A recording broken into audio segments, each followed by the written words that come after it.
6 years ago, a couple vanished into the Nevada desert without a trace. What did a jogger just uncover that could unravel their fate? Hey, don't forget to like, please subscribe for more shocking crime stories and hit the bell icon. The darkest truth are yet to come. The sun scorched the jagged cliffs of Red Rock Canyon, casting long shadows across the dusty trail where Elena Vasquez adjusted her sunglasses. At 32, she'd been leading volunteer searches here for years, her boots grinding against the gravel with a rhythm born of grim determination. 6 years ago, her brother Miguel and his fiancée, Sofia, disappeared on this very trail, their laughter swallowed by the desert's silence. They'd been planning their wedding, a small ceremony under the stars, when they vanished without a single clue. Now, Elena scanned the horizon, her heart heavy with the weight of unanswered questions. Today's search group was small, 5 volunteers, down from the dozens who showed up when the case was fresh. The desert heat pressed against her skin, but Elena barely noticed. She clutched a worn map, its edges frayed from years of use, marking the grid they'd methodically combed. "Let's cover the North Ridge today," she called out, her voice steady despite the ache in her chest. The others nodded, their faces etched with the same quiet resolve. Time had dulled the public's interest, but for Elena, every step was a promise to Miguel, her only family left after their mother passed from cancer a decade ago. As they trekked deeper into the canyon, the terrain grew rougher, the red sandstone giving way to jagged limestone. Elena's best friend, Carla, trudged beside her, wiping sweat from her brow. "You sure about this section, Elena? It's brutal out here." Elena didn't answer right away, her eyes fixed on a distant overhang.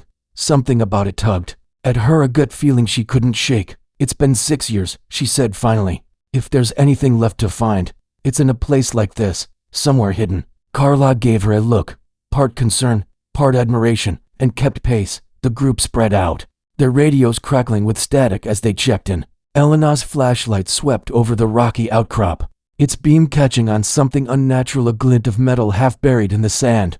Her pulse quickened. She dropped to her knees, brushing away dirt to reveal a tarnished silver locket, its chain tangled in the roots of a desert shrub. Her fingers trembled as she pried it open. Inside was a tiny photo of Miguel and Sofia, their smiles frozen in time. Elena's breath caught, a sob rising in her throat. "Carla," she shouted, her voice echoing off the cliffs. The others rushed over, their gasps audible as they saw the locket in her palm.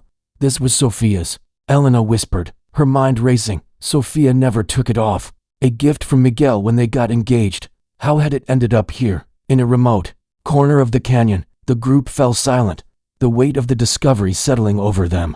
Elena pulled out her phone, no signal as expected in this dead zone, and marked the coordinates on her GPS. "We need to call the police," she said, her voice firm despite the tears stinging her eyes. The volunteers nodded, their exhaustion forgotten as they packed up to head back to the trailhead dot in the parking lot. Elena's phone buzzed to life as the signal returned, notifications flooding in.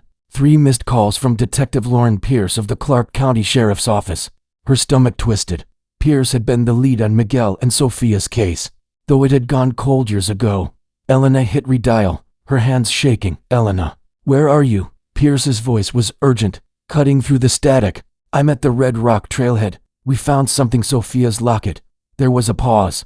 Then Pierce's tone softened, heavy with something unspoken. "You need to get to the Willow Springs area now. A jogger found something this morning. It's significant." Elena's heart pounded. "What did they find?" she asked, her voice barely above a whisper. Pierce hesitated. "I can't say over the phone. Meet me at Willow Springs. I'm sending you the coordinates." The call ended, and Elena's phone pinged with the location about 30 minutes away, deeper into the canyon's northern edge. Carla and 2 other volunteers, Javier and Kim, insisted on coming along. "We're with you," Javier said, his hand steady on her shoulder. Elena nodded, grateful but too shaken to speak. The drive to Willow Springs was tense, the desert landscape blurring past as Elena's mind churned with possibilities. What had the jogger found? Bones, clothing, something worse? The coordinates led to a cluster of police vehicles parked along a rugged dirt road. Detective Pierce stood waiting, her face grim under the brim of her hat. "Elena," she said, stepping forward as Elena climbed out of her car. "I need you to brace yourself." She led them toward a cordoned-off area where forensic techs worked under a portable canopy, their movements precise but hurried. Under the canopy, An evidence table held a collection of items that made Elena's knees buckle. A weathered hiking boot, its laces frayed, a shredded backpack, its fabric stained by years in the elements, and then, the worst, a collection of bones, pale and scattered, unmistakably human. "We believe these belong to Sophia," Pierce said, gently, pointing to a femur with a surgical pin embedded in it. "You told us she had knee surgery after a car accident, right?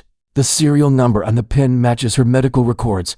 Elena's vision blurred, tears spilling down her cheeks. "Sophia," she whispered, the name a wound. Carla caught her as she swayed, her arm a lifeline. "What about Miguel?" Elena managed to ask, her voice breaking. Pierce's expression darkened. "No remains match a male profile yet. We're still searching." "But she trailed off," her silence louder than words. Elena's mind reeled. Miguel and Sophia were inseparable. How could only Sophia's remains be here? The detective gestured toward a man standing nearby with a border collie at his side. "This is Ryan Kessler, the jogger who found the site. His dog led him to it." Ryan, in his late 30s with wine-burned cheeks, approached cautiously. "I'm so sorry," he said, his voice low. "Toby here started digging under that overhang." He pointed to a rocky outcrop nearby. "I saw the boot first, then called 911 when I realized what it was."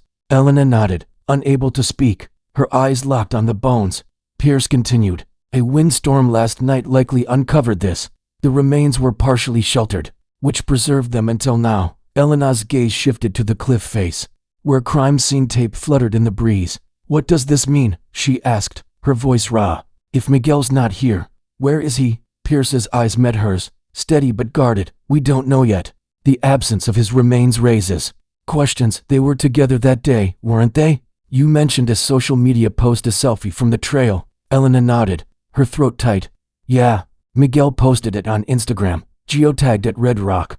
They looked so happy." Pierce's expression hardened. "We're reopening the case as active. But Elena, I need you to understand we have to consider every possibility. If Miguel's remains aren't here, it could mean he survived, got lost, or," she paused, choosing her words carefully, "or he's involved somehow." Elena's head snapped up, anger flaring. "That's impossible. Miguel worshipped Sophia. They'd been together since high school. He'd never hurt her." Pierce raised a hand, her tone calm but firm. "I'm not saying he did, but we can't rule anything out. The remains were concealed, not just lost. That's deliberate." Elena shook her head, disbelief warring with grief. Miguel wasn't even an experienced hiker. He hated the outdoors. Sophia dragged him out here for their adventure day. There's no way he could have hidden her body in a place this remote. Pierce nodded, jotting notes. "We'll need you to come to the station for a DNA sample to confirm Sophia's identity, and we'll review the case file with you. Sometimes, details you didn't think mattered can change everything." As the group prepared to leave, Ryan approached Elena again. "I hike here a lot," he said softly. "Never seen anything like this. If you need to talk, Detective Pierce has my contact info." Elena forced a smile, her voice thick. "Thank you, Ryan, for finding her." He nodded, his dog nudging his hand as they walked away. The drive to the sheriff's office was a blur. Elena's mind stuck on the image of Sophia's bones, the locket, and Miguel's absence. What had happened on that trail 6 years ago? At the station, a forensic tech swabbed Elena's cheek for DNA, her movements efficient but kind. "Results will take 48 to 72 hours, she said. Pierce led Elena to a small office, pulling out a thick file labeled Vasquez, Ortega disappearance. "Let's go over that day again," Pierce said, her pen poised. "October 7th, 2019. What do you remember?" Elena took a shaky breath, casting her mind back. "Miguel called me that morning, excited about their hike. I told him it was a bad idea. Sophia's knee was still weak from her surgery years ago, and they weren't exactly wilderness experts, but Sophia was stubborn, said it'd be their last big outing before the wedding." Pierce scribbled notes. "And Miguel, any stress, financial issues, anything unusual?" Elena frowned, searching her memory. "He was a high school math teacher, not exactly rolling in money, but they were fine. He'd been a little distant, maybe, but I thought it was just wedding planning stress." Sophia mentioned he'd been staying late at school, grading papers. Pierce's eyes narrowed slightly. "Did he ever mention debts, loans, anything like that?" Elena shook her head. "No, never. Miguel was careful with money." "Why?" Pierce leaned back, her voice measured. "Sophia's remains were hidden, Elena. That suggests intent. If Miguel's not here, We have to ask why. People can hide things even from family. Elena's stomach churned. You're wrong. Miguel would have died before letting anything happen to Sophia. But a tiny seed of doubt took root. Had she missed something? Pierce closed the file. We'll keep searching for his remains. But be careful, Elena. This discovery's already hit the news. Cold cases like this can stir things up. Strange calls. People watching you. Call me if anything feels off. Elena left the station, her mind a storm of grief and questions. Back home, she collapsed onto her couch. The silence of her apartment, suffocating. A photo of Miguel and Sophia sat on her coffee table, their arms around each other at a family barbecue. She traced their faces, tears falling. The locket, the bones, Miguel's absence. It didn't add up. Unable to sit still, she grabbed her keys and drove to Miguel and Sophia's old house. A small bungalow they'd rented nearby. She'd kept up the lease for a year after they vanished, hoping they'd return. Now, it stood empty, a time capsule of their lives. The house smelled of dust and neglect, the air heavy with memories. Elena climbed the stairs to their bedroom, her footsteps echoing. She needed something tangible, something to anchor her. Sophia had kept a journal, a leather-bound book where she scribbled wedding plans and recipes. If it was still here, maybe it held answers. Elena searched the nightstand, the dresser, then remembered Sophia's hiding spot, a loose floorboard. Under the bed, she pried it up, her heart racing, and found the journal. Its pages yellowed but intact. As she flipped through it, a folded note slipped out, written in Miguel's precise handwriting. Sophia, I'm sorry. I never meant for this to happen. I'll fix it, I swear. Elena's blood ran cold. Fix what? She tucked the journal and note into her bag, her mind racing. Had Miguel been hiding something? A noise outside snapped her out of her thoughts, a car engine idling, too close to the house.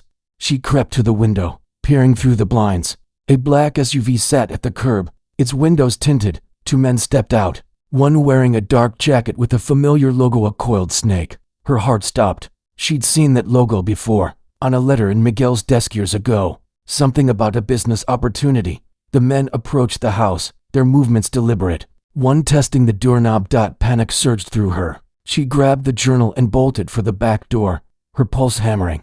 The lock clicked behind her, the sound sharp in the quiet night. She slipped into the backyard, crouching behind a shed as the men's footsteps crunched on the gravel. Who were they? Why were they here now, hours after Sophia's remains were found? Elena's phone was in her car, parked 2 blocks away to avoid suspicion. She needed to move. As she crept toward the alley, a shadow moved in her peripheral vision, a third man, blocking her path, his face hidden in the dark. Elena Vasquez froze behind the shed, her breath shallow as the third man's shadow loomed. In the alley, the journal, clutched against her chest, felt like a lifeline and a liability. The men at Miguel and Sophia's house weren't random burglars, their purposeful movements.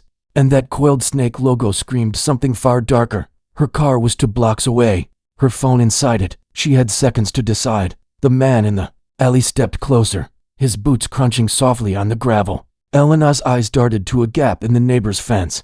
She bolted, squeezing through the splintered wood, her heart pounding as she sprinted across the backyard toward the street. She didn't look back until she reached her car, fumbling with the keys. The alley was empty, but the black SUV was still parked near the house, its engine now silent. Elena slid into the driver's seat, locking the doors, and dialed Detective Lauren Pierce. Elena, what's wrong? Pierce answered on the first ring, her voice sharp with concern. Someone tried to break into Miguel and Sophia's house, Elena said, her words tumbling out. 3 men. One had a logo, a snake on his jacket. I barely got out. Pierce's tone shifted, urgent. Where are you now? 2 blocks from the house, in my car. Elena glanced in her rearview mirror, half expecting the SUV to appear. Stay there, Pierce said. I'm sending a patrol unit. Don't go back to the house. Elena agreed, her hands trembling as she opened Sophia's journal. Miguel's note stared back at her. Sophia, I'm sorry. I never meant for this to happen. I'll fix it, I swear. The words gnawed at her. What had Miguel been hiding? The coiled snake logo felt like a key. But to what? Headlights flashed in the distance, and Elena tensed until she saw the familiar markings of a sheriff's patrol car pulling up. Officer Nguyen, a young deputy with a calm demeanor, took her statement. We checked the house, he said. No sign of forced entry, but the front door was unlocked. You're sure they were trying to break in? Elena nodded, describing the snake logo and the men's deliberate approach. Nguyen's eyes narrowed. That logo sounds familiar. We've seen it on some low-level dealers in North Las Vegas. I'll pass it to Pierce. He escorted her home, promising increased patrols in the area. Alone in her apartment, Elena pored over the journal, searching for clues. Sophia's neat handwriting detailed wedding plans, recipes, and random thoughts. But one entry stood out. Miguel's been so stressed, he won't tell me why. But I found a letter from some company, Serpent Ventures. He said it's nothing, but I'm worried. Serpent Ventures. The name sent a chill down Elena's spine. She grabbed her laptop, searching the name online. A few outdated business listings popped up, linked to a now-defunct consulting firm in Las Vegas. But nothing concrete. The snake logo lingered in her mind, tying Miguel to something dangerous. Exhaustion tugged at her, but sleep was impossible. She needed answers. The next morning, she drove to a local coffee shop, a place Miguel and Sophia used to frequent, hoping to clear her head. As she sipped her latte, her eyes caught a familiar figure at the counter, Ryan Kessler, the jogger, who'd found Sophia's remains, ordering a black coffee with his border collie, Toby, at his feet. Elena. Ryan's face lit up with recognition as he approached. How you holding up? She hesitated, then gestured for him to sit. Not great, she admitted, her voice low. Last night, some men tried to break into Miguel and Sophia's house. I think it's connected to what you found. Ryan's brow furrowed, his fingers tightening around his cup. That's unsettling. I've been hiking Red Rock for years. Never seen anything like those bones. You think someone's after you now? Elena nodded, mentioning the snake logo. Ryan's expression shifted, a flicker of unease. I've seen that logo before, he said slowly. On a truck near the canyon. Maybe a year ago. Didn't think much of it then. Elena's pulse quickened. What kind of truck? Ryan shrugged. White van. Beat up. Parked off a service road near Willow Springs. I figured it was a maintenance crew. He paused, then added, I can show you the spot if you want. I hike there tomorrow. Elena's instinct screamed caution, but Ryan's sincerity and the lead were too tempting. Okay, she said. But we tell Pierce first. Ryan agreed, and they exchanged numbers. That afternoon, Elena met Pierce at the station, sharing the journal entry and Ryan's tip. Pierce's eyes sharpened at the mention of Serpent Ventures. We've had that name on our radar, she said, tied to some shady real estate deals. But nothing stuck. I'll look into it. And Elena, don't go chasing leads alone. Despite Pierce's warning, Elena couldn't sit still. The next morning, she met Ryan at the Willow Springs trailhead, the desert air crisp with dawn. Toby bounded ahead as they hiked toward the service road Ryan had mentioned. It was around here, he said, pointing to a dusty turnout hidden by scrub brush. No van was there now, but tire tracks marked the dirt, fresh enough to raise Elena's suspicions. As they scanned the area, Toby froze, his ears pricked, then bolted toward a cluster of boulders. Ryan cursed, chasing after him. Elena followed, her heart racing as Toby pawed at the ground, unearthing a small, rusted cane with the same coiled snake logo etched into it. Elena's breath hitched. This can't be a coincidence, she said, pocketing the cane. Ryan nodded, his face pale. We need to call Pierce. But before Elena could dial, a low rumble broke the silence. A white van, identical to Ryan's description, crested the hill, heading straight for them. Run, Ryan shouted, grabbing her arm. They ducked behind a boulder, diving into a shallow gully as the van screeched to a stop. Two men jumped out, their voices sharp with urgency. She's here, one yelled, his jacket flashing the snake logo. Elena's blood ran cold. They'd been followed. Ryan pressed a finger to his lips, signaling silence. The men searched the area, their footsteps crunching closer. Elena clutched the cane, her mind racing. How had they known she was here? Had someone tipped them off? The men's voices faded as they moved away, but Elena's fear didn't. We can't stay here, Ryan whispered. My truck's a mile back. We move now. They crept through the gully, Toby silent at Ryan's side, until they reached his pickup. Elena's phone buzzed a text from Pierce. Stay put. Found a lead on Serpent Ventures. Dangerous people. Sending backup. But it was too late. Headlights flared behind them as the van roared back into view, cutting off their escape. Ryan floored the gas, the truck lurching onto the highway. The van gave chase, its engine roaring. Elena dialed Pierce, her voice shaking. They're following us. White van, snake logo, on Highway 159. Pierce's response was immediate. I'm dispatching units. Stay on the line. Where are you headed? Elena glanced at Ryan, who was white-knuckling the wheel. Toward Pahrump, he said. Less traffic, harder for them to corner us. The chase stretched on, the van relentless. Elena's mind flashed to Miguel's note. I'll fix it. Had he gotten tangled with these people, the van swerved, trying to force Ryan's truck off the road. He veered onto a dirt side road, the truck bouncing violently. Hold on, he shouted. The van followed, but its tires spun in the loose sand, slowing it down. Ryan pulled ahead, reaching a gas station on the outskirts of Pahrump. He parked behind the building, out of sight, as Elena relayed their location to Pierce. Units are 10 minutes out, Pierce said. Stay hidden. Minutes felt like hours. Elena's eyes locked on the gas station's flickering neon sign, her thoughts spiraling. Then, a figure emerged from the shadows, a man in a snake logo jacket, holding a tire iron. Ryan cursed, starting the engine, but the man raised a gun instead, aiming at the truck. Elena froze, her breath caught. Get down, Ryan yelled, shoving her toward the floor. A shot rang out, shattering the rear windshield. Elena screamed, clutching the cane, her only link to Miguel. But then, sirens wailed in the distance, growing louder.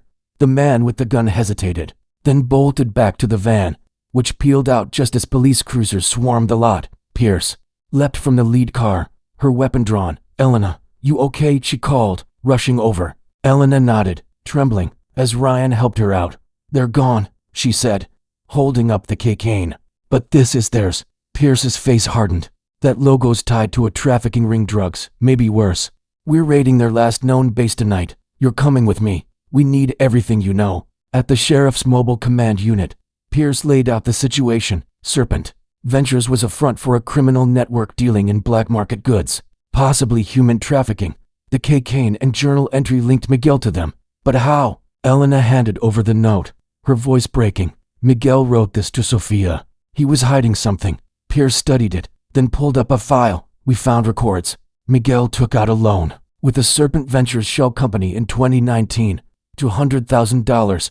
He was behind on payments when they vanished. Elena's world tilted. A loan? For what? Pierce shook her head. We don't know yet, but the timing of their disappearance lines up with the payment deadline.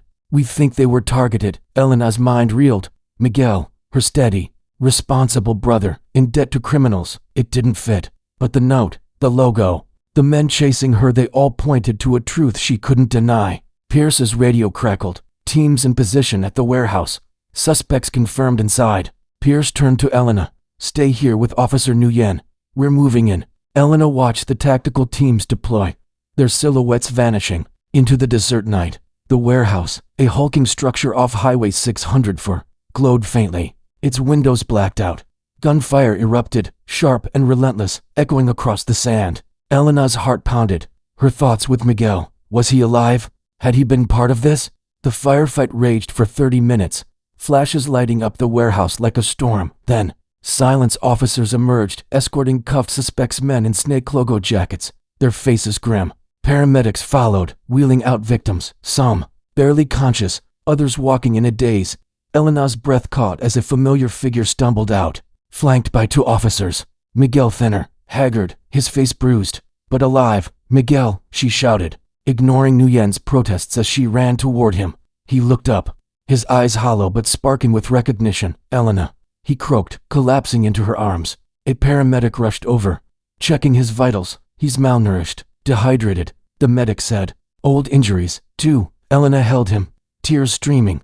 Where were you? What happened to Sofia? Miguel's voice was barely a whisper. I'm so sorry. Pierce approached, her expression a mix of relief and resolve. We need to talk. Miguel, at the station. He nodded, his gaze distant. In the patrol car, he began to speak, his words halting but heavy with truth. I was desperate, he said. Sofia wanted the perfect wedding, and I got in over my head. Took a loan from Serpent Ventures. Thought it was legit, just a business loan. But they weren't bankers, they were monsters. He swallowed hard, his hands trembling. When I couldn't pay, they came for us. That day at Red Rock, they ambushed us on the trail. Sofia tried to fight, screamed for me to run.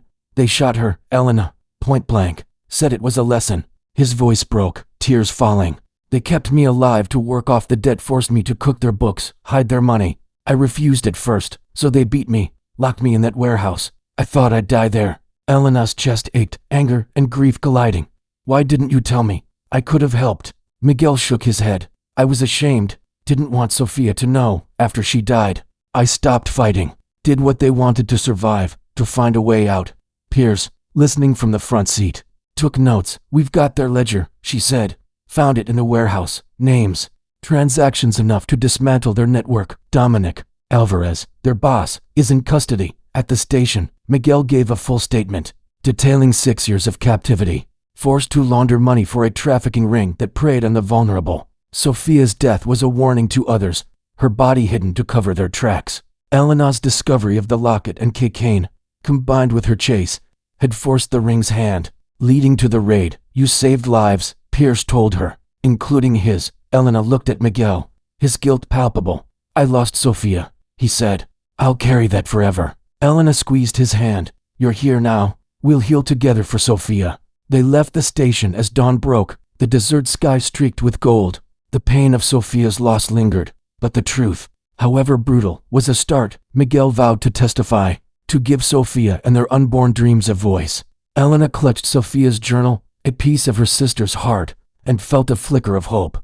The road ahead was long, but they'd face it side by side, bound by love and the will to rebuild. Well, have you ever heard of a case like this? Comment your thoughts. That's all for today. Thanks for watching, and catch you in the next one.